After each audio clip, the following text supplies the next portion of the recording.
Vous êtes romancier, poète ou essayiste. Printemps des écrivains, c'est votre espace d'expression aménagé sur RCI Dakar, Radio Chine Internationale Sénégal. Une émission littéraire pour la promotion du livre et de la lecture. Printemps des écrivains est animé par Ousmane Mangane tous les vendredis à partir de 20h10 sur Radio Chine Internationale Sénégal 102.9 et en rediffusion tous les samedis à partir de 17h10. Radio Chine Dakar, faites-vous une autre idée de la radio.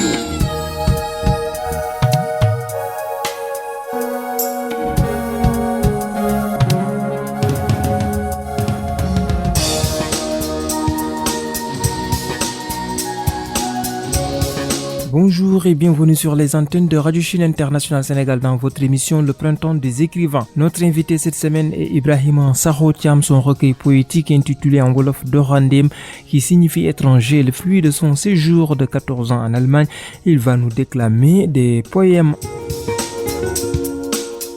En seconde partie dans Instant Poésie, dans la rubrique Littérature et couleurs, un artiste peintre sénégalais du nom de Taha Diakhaté, qui est actuellement en Allemagne, va peindre son tableau du coronavirus dans son confinement.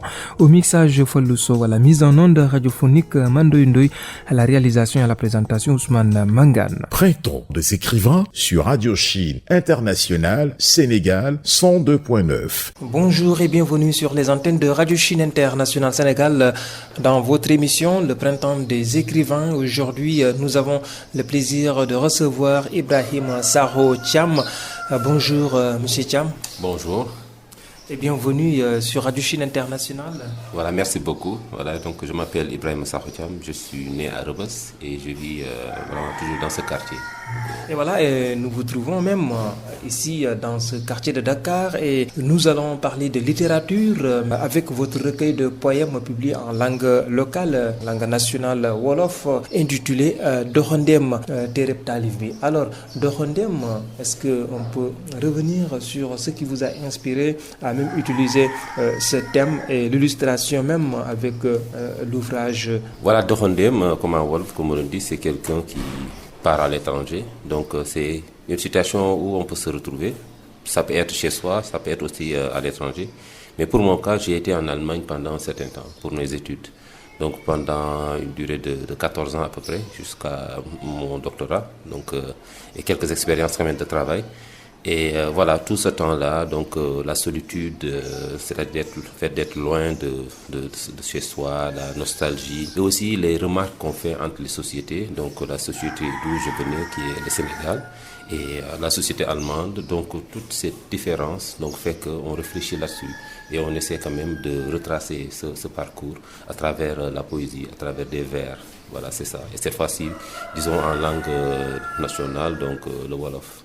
Nous allons revenir sur cela, mais le fait de voyager, d'aller à l'étranger, rencontrer d'autres personnes, il y a certaines même qui disent que, par exemple, pour mieux connaître sa culture, il faut rencontrer d'autres, il faut voyager, peut-être confronter. Il y a aussi le choc des civilisations, certains le disent. Mais vous, dans votre cas, par exemple, une fois en Allemagne, comment vous avez vécu cette situation et on vous parlait de Doxandéem chez vous?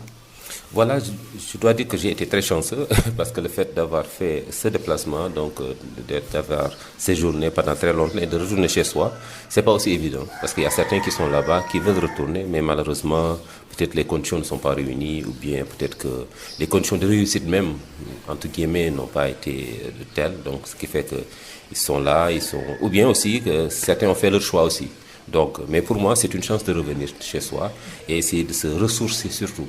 Parce que quand on quitte le pays, on part avec beaucoup d'illusions, beaucoup de questions aussi, et beaucoup de craintes aussi à la fois, hein, parce qu'on se demande est-ce que ça va marcher. Parce que d'une part, l'illusion c'est quoi? C'est que l'Europe, on se dit que c'est la réussite, mais une fois qu'on met les pieds là-bas, on se rend compte que voilà, c'est une autre réalité. Donc il faut se débrouiller, il faut se battre, il faut être chanceux aussi parce qu'il faut que les choses marchent comme on le veut. Quelquefois, c'est pas vraiment le cas. Et voilà, mais aussi c'est un choc de civilisation parce que là, on était confronté peut-être à d'autres réalités qui n'étaient pas les nôtres. Donc, je donne juste un exemple, le fait de saluer ici au Sénégal, on salue du matin au soir, quoi. Mais en Allemagne, bon, les gens, c'est pas vraiment leur affaire. Quelquefois, il nous arrivait de venir à l'arrêt, donc en attendant le bus, on salue quelqu'un, il te répond pas. Et ça, ça va droit au cœur, quoi. Voilà, donc on se dit, mais c'est quoi, c'est des humains ou pas, quoi. Mais moi, je me suis dit, la chance, c'est quoi? C'est que il faut s'ouvrir aussi à ces gens. Donc, il faut leur donner leur chance de te connaître, pour aussi connaître ta culture. Et aussi, toi, à votre niveau aussi, vous vous enrichissez quand même. Je donne cet exemple parce que je connais beaucoup d'Africains. Une fois qu'ils ont été en Allemagne, par exemple, ils se sont renfermés entre eux, donc sur eux, quoi. Donc, j'en ai vu des amis quand même qui n'ont jamais voulu s'intégrer. Mais moi, je me suis dit que la clé de cette réussite, c'est s'ouvrir à cette nouvelle culture, tout en quand même, et c'est ça qui permet de connaître sa propre culture. C'est-à-dire s'ouvrir à l'autre tout en gardant sa propre culture. Pour l'ouverture, c'est une manière de comprendre l'autre. Mais surtout, parce que les premières questions qu'on a, on vous demande d'où vous venez, c'est quoi votre pays, c'est comment vous faites ceci, comment vous faites cela. Et à la fin, ça ne devient pas évident qu'on le connaît. Par exemple, sur la culture, je donne un exemple, j'ai connu une famille qui avait perdu un de leurs fils, et ils m'ont demandé comment vous faites le deuil chez vous, en Afrique. Mais moi, je connais le deuil dans la tradition islamique. Peut-être le chrétien va vous donner dans la tradition chrétienne. Mais comment les Wolofs font le deuil, comment le Pulaar fait le deuil, ça peut être différent quand même. Donc ça nous permet aussi d'aller faire des recherches. Donc, c'est-à-dire ces questions nous poussent certainement à s'ouvrir. Mais avant de s'ouvrir, il faut se connaître soi-même, quoi. Parce que souvent, quand vous vivez dans votre environnement, dans votre milieu, vous ne vous posez pas certaines questions et donc cela ne vous pousse pas à la recherche. Mais quand on vous pose certaines questions, vous-même, vous allez vous dire que pourtant, moi, je ne me posais pas ces questions. Mais c'est ça, c'est ce qui fait que... Je vous donne un paradoxe, par exemple. Quelquefois, il y a des Européens dont on dit qu'ils sont les experts de l'Afrique. C'est-à-dire que ce terme nous dérange, nous. Mais quelquefois, on peut rencontrer un Européen qui connaît mieux votre culture parce qu'il l'a étudié. Alors que pour vous, c'est naturel, c'est normal. Alors que, et au fur et à mesure qu'on reçoit des questions, ça nous pousse aussi à faire des recherches profondes et aussi à se découvrir soi-même. Et c'est en ce moment maintenant qu'on fait la part des choses, qu'on ait peut-être la grandeur de faire une symbiose, de savoir ça c'est négatif, ça c'est positif, des deux côtés, et essayer de prendre le meilleur des deux cultures, quand même de s'améliorer soi-même. Voilà. Alors vous avez vécu en Allemagne, Ibrahim Sakho-Thiam, et vous avez aussi gardé votre culture, vous avez réussi également à écrire en langue locale de la poésie, ce qui est aussi un peu difficile. On est dans votre quartier, parfois on entend le coq chanter, certainement en tant que poète, cela vous inspire. Ginar Gangisap, comme disent les Wolofs, n'est-ce pas? Parce que quand même, moi je me dis qu'on a une richesse, hein, c'est-à-dire les zones. Voilà le coq qui parle à ma place même, je veux dire quoi. Et ça c'est une richesse. Hein. Je veux dire que ça c'est des quartiers très populaires par exemple. Hein. Donc beaucoup de personnes. Quand on sort, on voit des milliers de gens qui passent de gauche à droite. Quelquefois il m'arrive de me mettre jusque dans un coin pour regarder comment les enfants jouent. C'est-à-dire on a un tableau quand même très riche, le car rapide qui passe, donc qui essaie de doubler même l'autre là. Donc on voit quelqu'un qui peut-être qui insulte. Donc c'est le désordre, mais il y a de l'ordre dans le désordre, quoi. Parce que, et toutes ces choses-là, à un moment donné, on a eu la nostalgie de ça. Parce que on part en Europe, on se retrouve dans un bus où personne ne parle à l'autre. Moi, j'ai eu l'occasion de donner des cours sur le Sénégal, donc à l'université. Et quand je leur parle du car rapide, mais c'est tellement fascinant parce que je leur dis, mais ça, je sais pas. Donc, quand on entre, on salue, donc, et déjà, il n'y a pas assez de place, on est obligé de toucher l'autre, de même s'asseoir sur l'autre quelque part, et ça crée forcément une discussion. Et avant de descendre, donc, on ne se rend même pas compte du temps. Alors qu'en Europe, on vient, on s'assoit, personne ne veut s'asseoir à côté de l'autre, et souvent, c'est la lecture. Donc, chacun a quelque chose à s'occuper, alors que les rapports humains... Moi, il m'arrivait de déranger quand même. Quand je m'assois devant quelqu'un et je sais que je dois voyager pour 1 heure de temps, 2 heures de temps, mais je crée je dérange, quoi. Vous faites exprès, quoi. Et à la fin, je vois que c'est utile parce que cette personne Ces Européens, à un moment donné, ils ont, comme disait Amadou Hampâté-Bâ, on lui avait dit qu'est-ce que l'Europe peut apprendre de l'Afrique. Il vous a dit le sourire que vous avez perdu avec le temps, quoi. Donc nous, on a la spontanéité chez nous toujours. Donc moi, il m'arrivait quand quelqu'un est là, c'est vrai que vous vous regardez, après peut-être que salut, ça va, mais après je pose une question et après on crée une discussion. Comme avantage, on voit que le temps va vite, parce que 2 heures de temps s'asseoir pour prendre un train donc, qui court à, je sais pas, 200 km/h et autres là. Mais ça crée, et aussi, avant qu'on ne parte, on sent que, moi je me dis que c'est une mission pour nous, de faire connaître aussi l'Afrique, parce qu'on nous voit, on nous regarde, mais on ne nous connaît pas, quoi. Souvent c'est ça. Et c'est à nous maintenant d'oser et aussi d'être humble quand même, hein, parce que certainement, des questions vont déranger sur la pauvreté, c'est comment chez vous.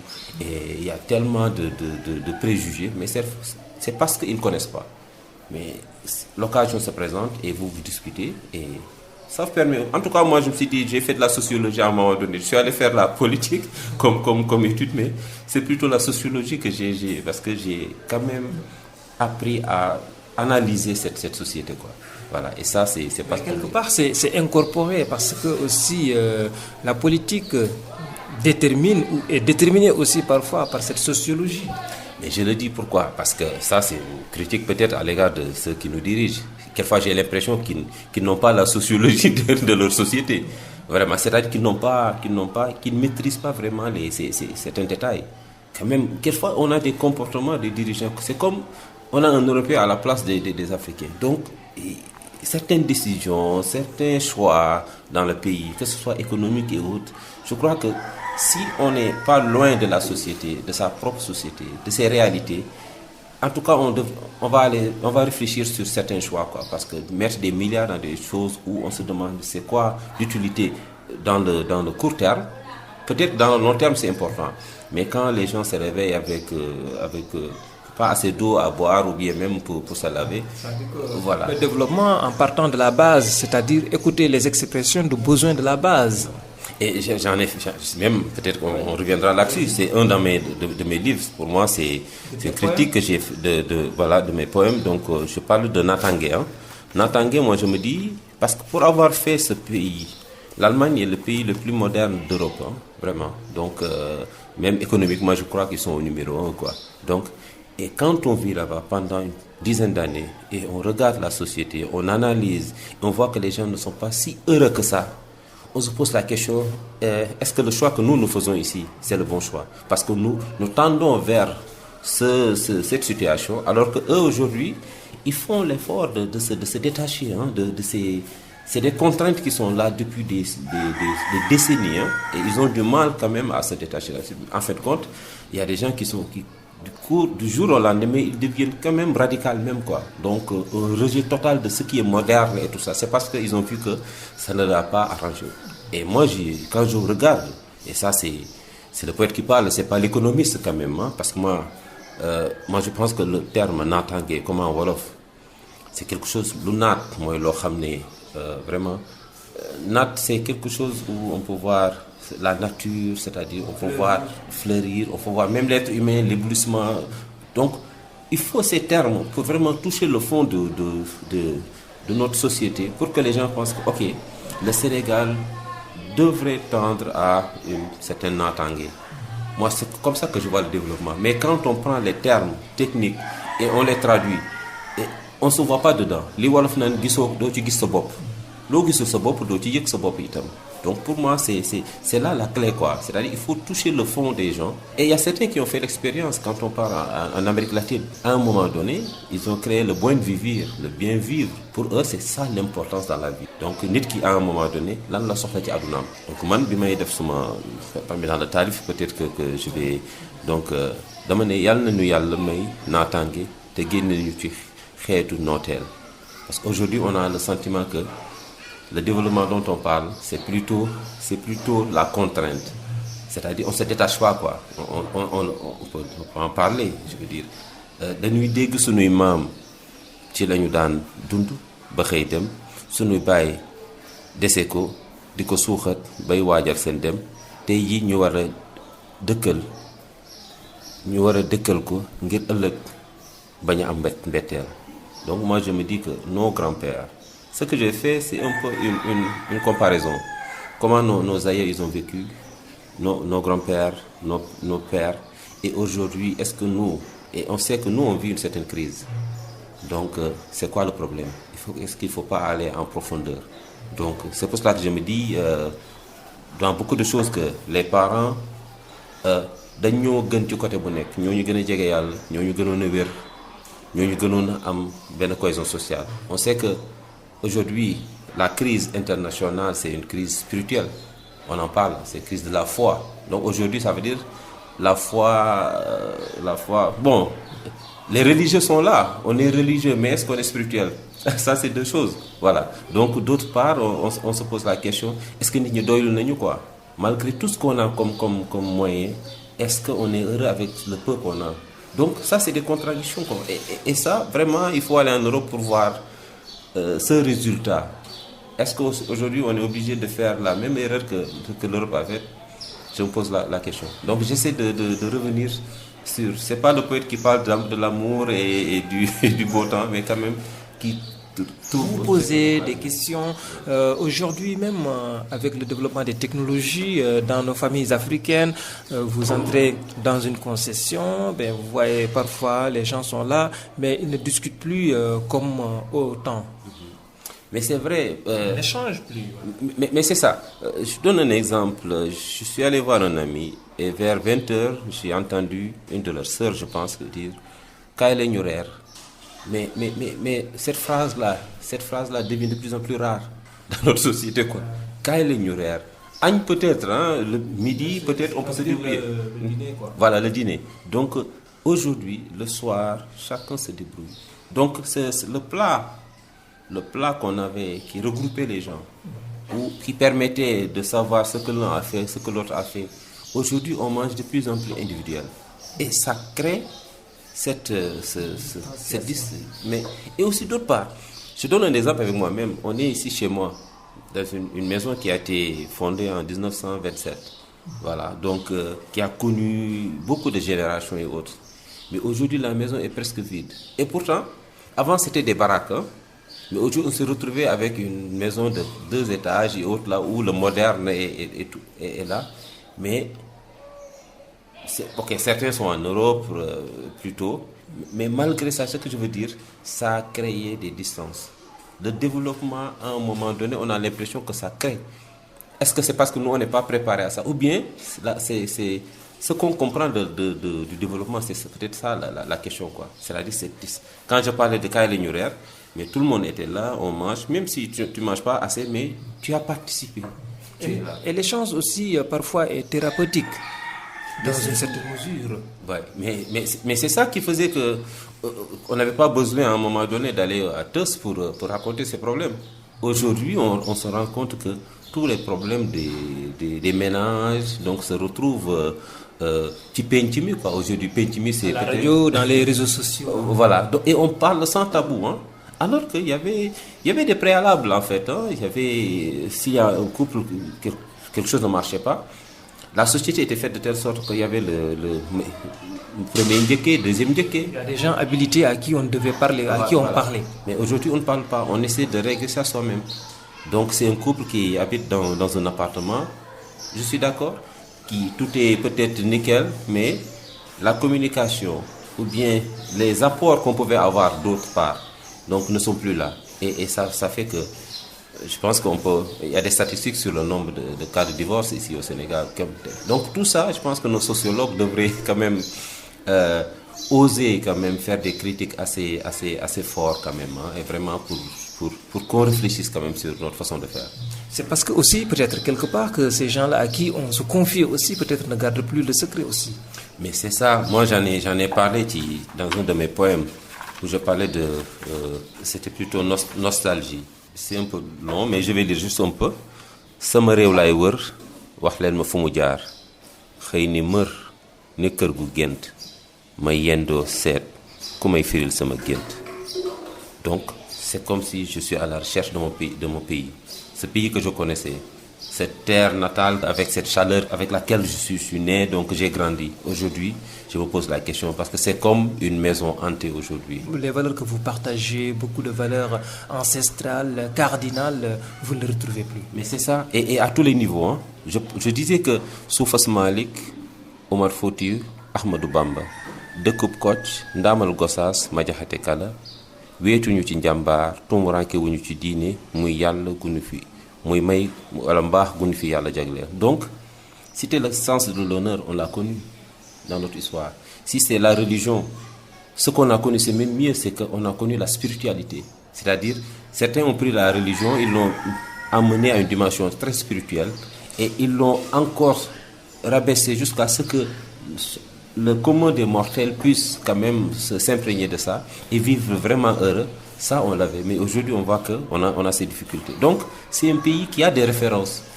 On a l'impression qu'on n'a pas de référence aujourd'hui, que la jeunesse cherche à se référer. Et souvent, c'est comme si moi, ku amul kilifa te wolof dafa ne ku amul kilifa mbedd mi doon sa kilifa. C'est comme si on est à la crise de référence. Mais il faut faire des recherches.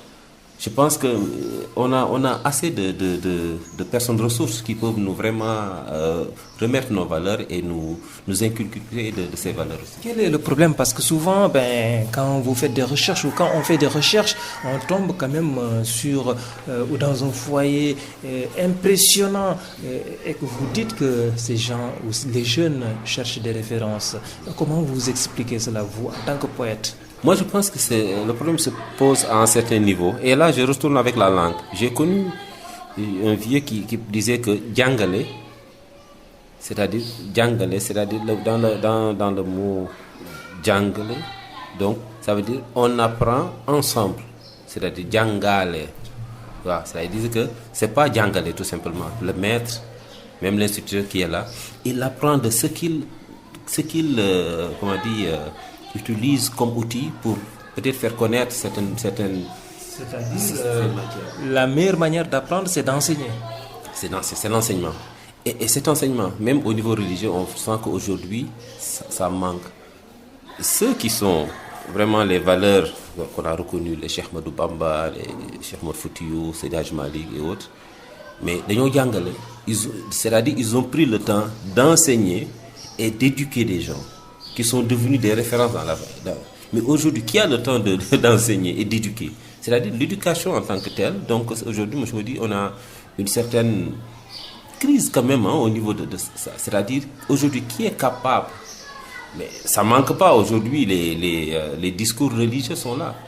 Mais au-delà des discours, je pense que l'éducation, c'est-à-dire, il y a un autre aspect quand même qui reste. Ouais. Je rappelle que nous sommes avec le poète Ibrahima Sakho Thiam. Il a écrit un ouvrage en langue wolof intitulé Doxandem Tereb Talif Bi, c'est-à-dire l'étranger, mais aussi c'est un livre poétique, donc avec des textes poétiques en langue wolof. Alors, ces textes-là, vous, en tant que jeune Sénégalais, eh bien, vous avez fait l'Allemagne, vous avez appris le français, et là, vous écrivez bien en wolof. Comment vous avez procédé? Voilà, je dois dire que, comme on a expliqué tout à l'heure, c'est-à-dire, c'est en quittant son pays qu'on découvre son pays. Moi, c'est ce qui m'est arrivé. Donc, c'est à l'âge de 23 ans que j'ai quitté pour aller faire mes études. Et jusqu'à 23 ans, je n'ai jamais lu Cheikh Anta Diop, imaginez-vous. Donc, j'ai lu Baudelaire et autres, peut-être. Voilà, donc il y a d'autres références dont on parle. Mais une fois en Allemagne, donc, j'ai eu la chance de découvrir Cheikh Anta Diop, donc, qui m'a permis de faire des recherches donc, à travers toute sa littérature, je veux dire, hein, civilisation ou barbarie, nation nègre et culture. Quand on lit ça, pas en Afrique, mais quand on lit ça en Europe, c'est avec d'autres yeux quand même. C'est-à-dire, la perception devient différente. Et ça, c'est des outils de se défendre pour dire, écoutez... Parce que la question là, c'est qui vous êtes, d'où vous venez. Mais c'est ça. Et aussi, on a l'impression d'être des barbares, entre guillemets. Parce que quelquefois l'image l'Afrique des guerres, de la faim, l'Afrique des dictatures et autres là, les Européens quelquefois nous regardent vraiment avec, je ne dirais pas avec mépris quand même, mais des lunettes. Voilà. Et même un petit enfant même vous demande, moi je donne un exemple, dans un bus, je m'assois à côté d'un petit de 6 ans, 7 ans, ils sont très assimilés peut-être très tôt. Ils me demandent d'où vous venez, je viens du Sénégal, c'est où? Je dis c'est en Afrique. Mais après il me dit, mais vous allez retourner? J'ai dit mais bien sûr, mais vous allez aider votre pays j'espère. Même ce petit me donne une leçon quoi, de patriotisme parce que l'image qu'ils ont de l'Afrique.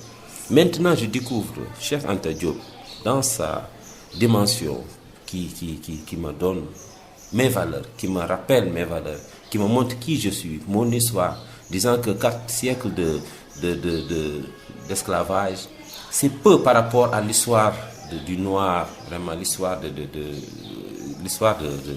voilà, du noir, disons. Par là aussi, c'est parce que les médias aussi ont montré une autre image ou une autre facette de l'Afrique. Mais c'est ça, et c'est ça le combat, c'est ça la guerre même, disons quoi, c'est-à-dire les images. Et à un moment donné, j'ai essayé d'analyser quand même, comme je vous dis, j'ai pris la place du sociologue, quoi. Parce qu'à un moment donné, je me disais, mais pourquoi ces images tout le temps?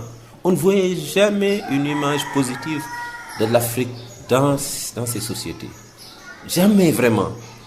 Après, à un moment donné, je me suis dit, mais est-ce que c'est pas pour dire aux gens là, écoutez, ne vous plaignez pas de votre situation, quoi. Regardez ces gens-là, ça veut dire quoi. Mais je pense à un moment donné, c'est ce que je me suis dit, parce que j'ai jamais compris. Et ces images-là restent chez les gens, quoi. Donc ils ont toujours dans leur tête que, voilà, ça c'est l'Afrique. Alors, et maintenant, pour revenir aussi à votre recueil de poèmes, la confection, comment vous avez fait donc, pour sortir cet ouvrage écrit en langue wolof? Voilà. Donc, juste pour finir, à partir de Cheikh Anta, donc, j'ai découvert la langue wolof, qui n'est plus ma langue maternelle évidente que j'avais. J'ai découvert que je ne parle même pas bien le wolof. Donc, c'est ça qui m'a poussé à apprendre la langue, donc essayer de me documenter, donc de façon quand même inofficielle quand même, c'est pas une école et autres là quoi, et c'est à travers ça que j'ai quand même transféré mes sentiments de poète qui écrivait en anglais, qui écrivait en français, qui écrivait même en allemand. J'ai fait une publication en allemand, donc je me suis reconverti dans ma propre langue, et là j'ai vu quand même la sincérité dans les mots quoi. Donc c'est pas des mots que j'emprunte, c'est pas une idée que j'emprunte, comme je disais, même notre façon d'exprimer notre amour, on l'emprunte chez les Européens quand même. C'est une expression fidèle. Voilà, c'est ça. Donc ça vient du fond du cœur, ce qu'on ressent, c'est ça qu'on dit, et celui qui l'entend aussi, c'est que voilà, c'est ça. Et voilà, mais quand même, je peux magnifier quand même toutes les langues, mais quand même, on a de très belles langues. Et c'est ça. Mais maintenant, l'autre problème, c'est que l'édition n'est pas aussi évidente ici au Sénégal. Donc, comme je disais, j'ai eu la chance de rencontrer Boubacar Boris Diop, donc qui mène un combat vraiment assez intéressant sur le développement des langues nationales, surtout le Wolof, donc surtout la littérature Wolof aussi. Donc ils ont créé une maison d'édition qui s'appelle Edio, et j'ai eu la chance d'être coopté, disons, et donc ils ont publié mon recueil de poèmes de 40 poèmes, donc du nom de Hondir. Voilà. Mais sinon, c'est pas vraiment évident, quoi, vraiment. Il y a d'autres maisons d'édition, mais les moyens manquent quand même pour vraiment faire le travail qu'il faut. C'est ça. Merci, c'est la fin donc de l'entretien. Merci beaucoup. Radio Chine International, 102.9 à Dakar et à Saint-Louis, 106.6 à Kaolack et à Ziguinchor. Et sur Internet, www.rcisénégal.com.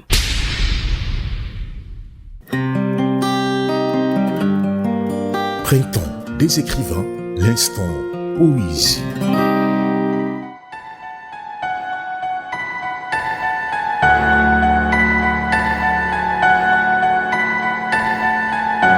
Instant poésie avec Ibrahima Sakho-Thiam. Bonjour, je m'appelle Ibrahima Sakho-Thiam, donc poète en langue Wolof, Donc là, j'ai le plaisir de vous lire un de mes poèmes du nom de Mbër mi.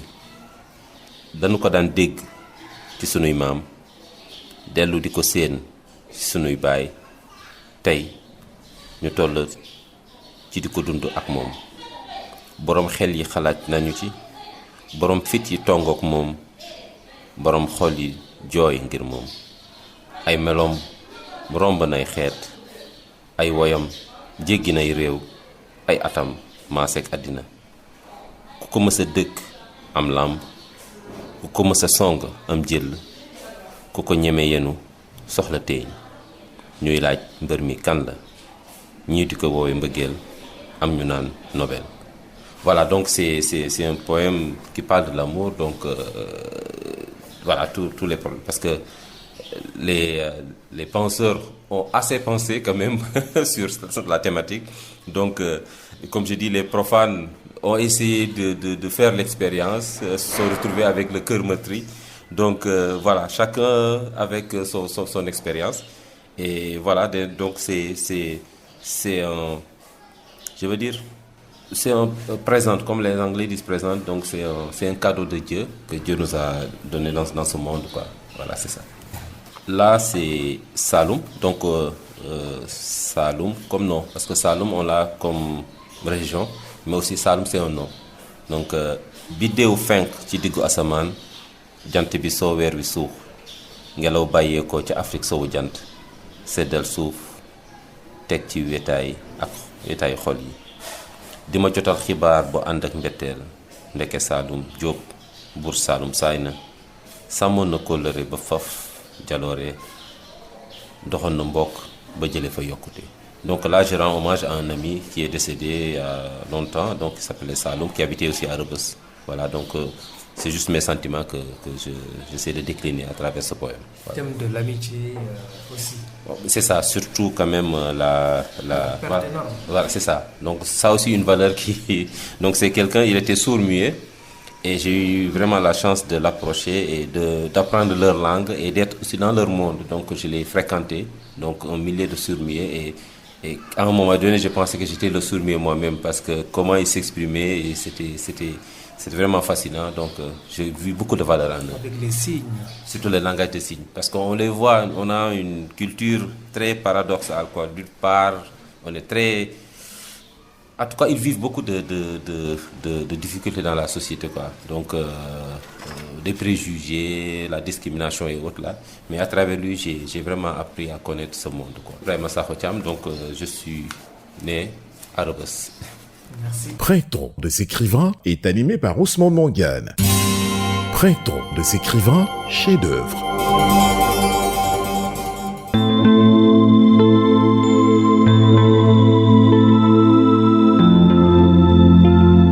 Ibrahima Sakho Thiam, donc vous êtes notre invité, et dans la rubrique chef-d'œuvre, vous avez un ouvrage que vous allez nous proposer qui vous a marqué.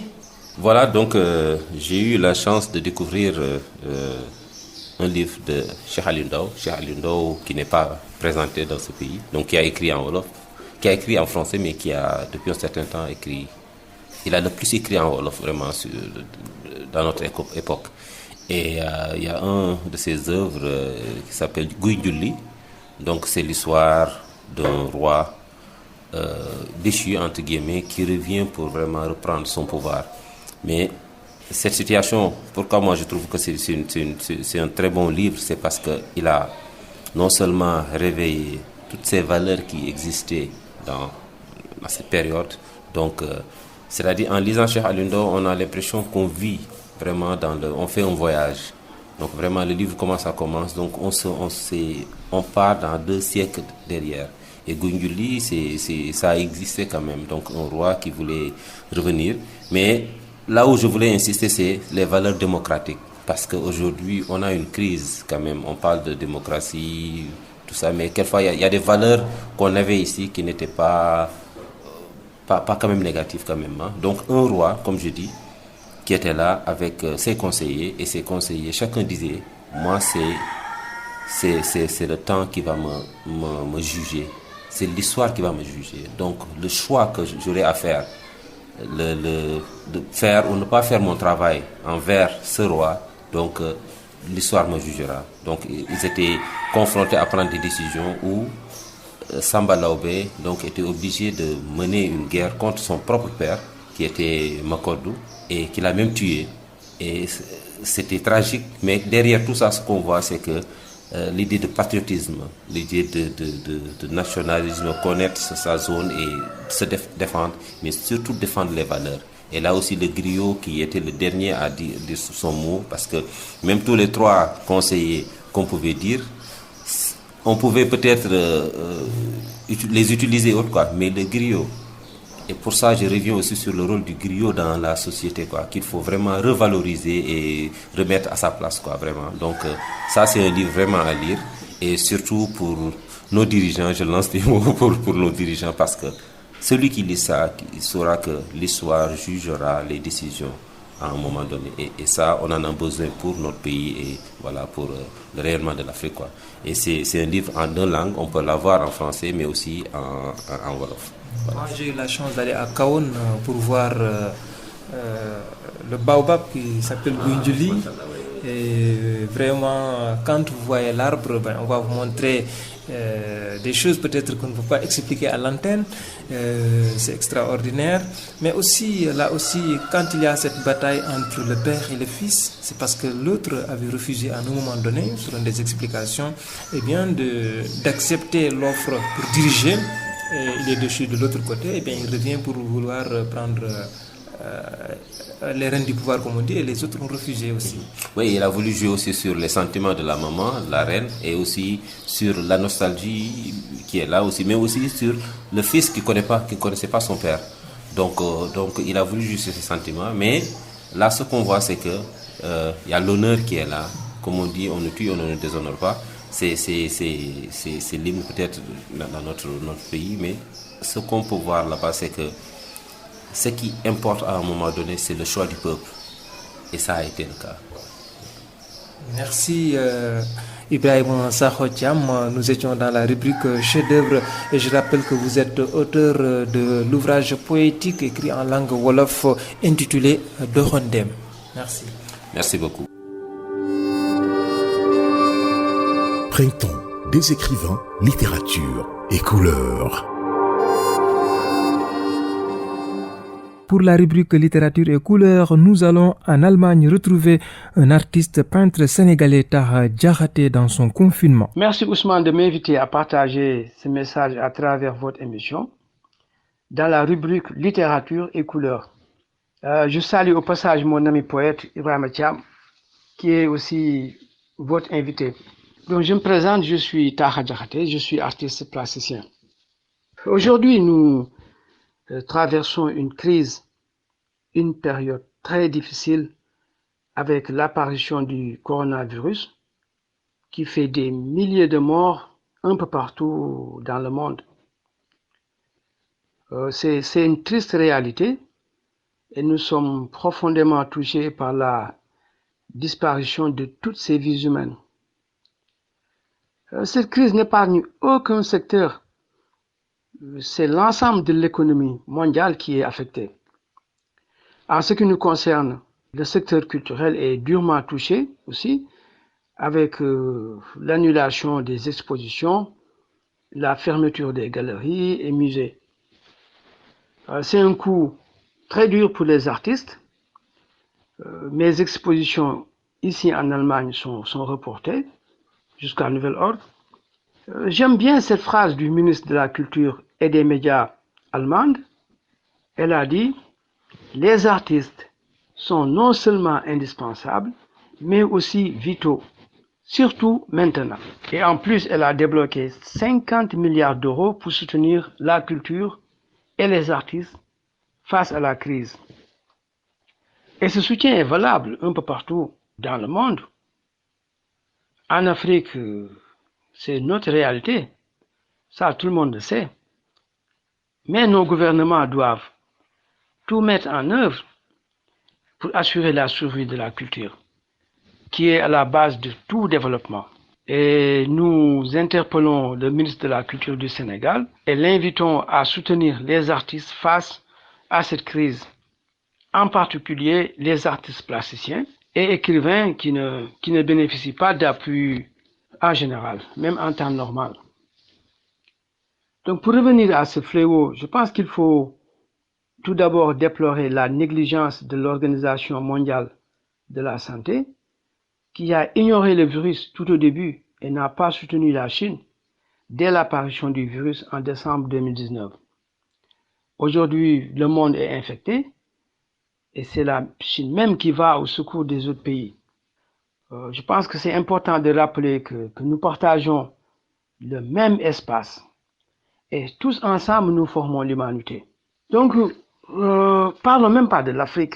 L'Afrique qui a toujours été en crise et ignorée par le reste du monde. Que ce soit les maladies, que ce soit les virus, que ce soit la famine, etc. Et l'Organisation mondiale de la santé s'est inquiétée à plusieurs reprises en déclarant toujours que l'Afrique doit se préparer au pire, vu l'état de nos systèmes de santé, le manque d'accès à l'eau et les conflits feront une propagation galopante du virus. Je pense que ceci est une insulte et doit toucher notre orgueil. Cette crise doit être l'occasion d'une remise en question et d'une meilleure prise en compte aussi du secteur de la santé et de l'éducation. Je pense que l'État doit mettre la priorité sur la santé et l'éducation. Il nous faut au moins un hôpital bien équipé, pouvant accueillir un bon nombre de patients dans chaque région du Sénégal. Bon, l'Afrique n'a pas besoin de l'Occident pour régler nos problèmes internes. On doit juste s'appuyer sur nos valeurs culturelles et sociales et poser les fondations d'une autre Afrique. Que tous les Sénégalais se mobilisent pour faire face à cette crise. Et ces moyens, nous les avons. C'est juste un comportement. Avec l'aide de Dieu, Inch'Allah, nous sortirons de cette crise. Merci beaucoup. Printemps des écrivains, prix littéraire.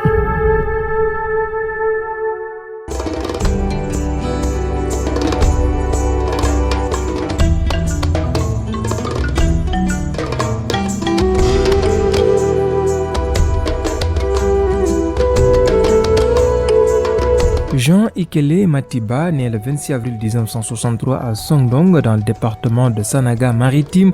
Après ses études secondaires à EDA, il obtient son doctorat en droit à Paris.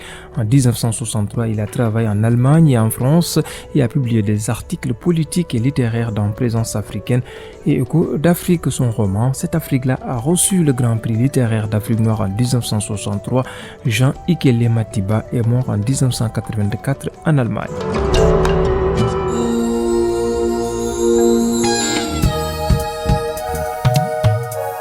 Amis auditeurs, c'est fini pour ce numéro de printemps des écrivains. Au mixage Falluso, à la mise en onde radiophonique Mando Ndoye, à la réalisation et à la présentation Ousmane Mangane. Merci de nous rester fidèles.